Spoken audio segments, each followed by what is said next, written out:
Next weekend, England versus Ireland. And Ireland, like we've spoken before, they're definitely developing and growing into a space that is very, very competitive. And it's something that on paper in past games, obviously, when we played at Allianz Stadium before, it was 88-10 to England. And the last time that they won the fixture against England was actually in 2015. Yeah, that is actually so crazy. But this year, they are topping the stats. They are.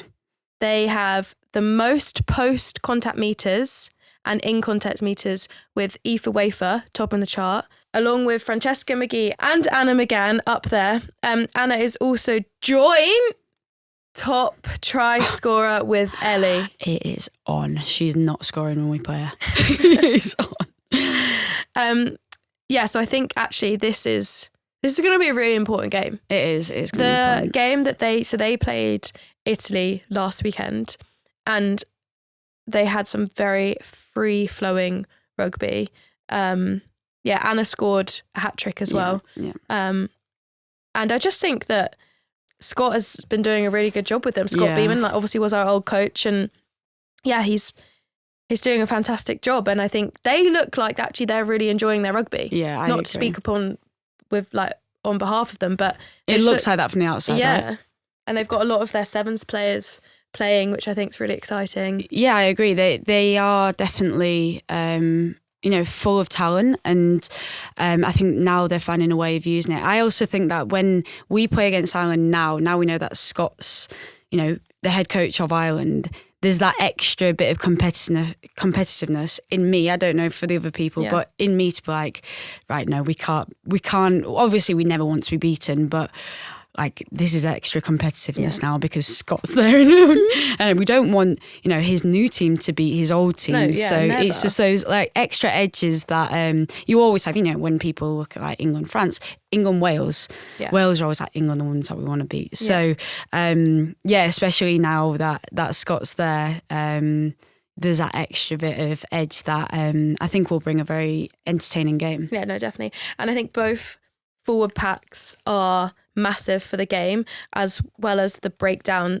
area. I think is huge for both teams, as we have the fastest average ruck speed in the competition, and also top the charts in terms of slowing opposition ruck speed down, which I think is really crucial for both teams want to play at high tempo games, and fling the ball around, which I think creates exciting rugby. Yeah, and also for people listening, if you don't understand the importance of ruck speed, essentially the ruck is obviously formed when you tackled and people go over in the breakdown. But the quicker you can get that ball away, the quicker you can beat the defence coming around the corner. So you can go wide, or you can make a line break because you get there before the defence get there. So the quicker that it can be, the quicker you can play. Just obviously we talking as if it's like we know it, we hear all these things all the time, but for people listening, when you hear it either on this podcast or on the telly when you're watching us, that's why ruck speed is so important,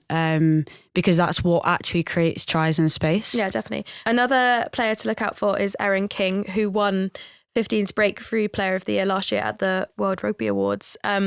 She hits the most attacking rucks, and I think in the game she just offers fantastic lines, and I think she has a very good rugby brain, and I think she plays very well off Aoife Wafer. I think their connection is very good. And I think, like you said, the Ireland have got quite a lot of sevens girls in, and obviously she's played sevens as well, and which means that she's obviously not slow. And her ability to shift the ball but also spot gaps gives her that edge as well. But she is a very good player, and definitely someone that's not afraid to get stuck in. If you get hit by it, it hurts.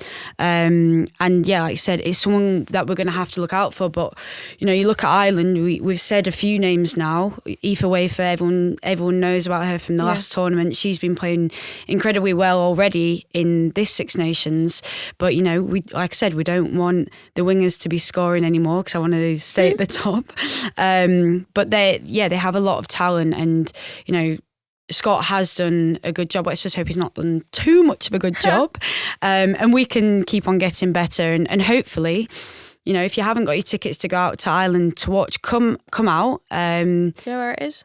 In Cork. Well done. In Cork. Come out and watch the game, because I do genuinely think that it is going to be a very entertaining game, and it's not something that you can look at previous performances between the two teams and think that that's the way it's going to be. It's definitely not our mindset anyway, and we know that it's going to be a fight. Yeah, sure.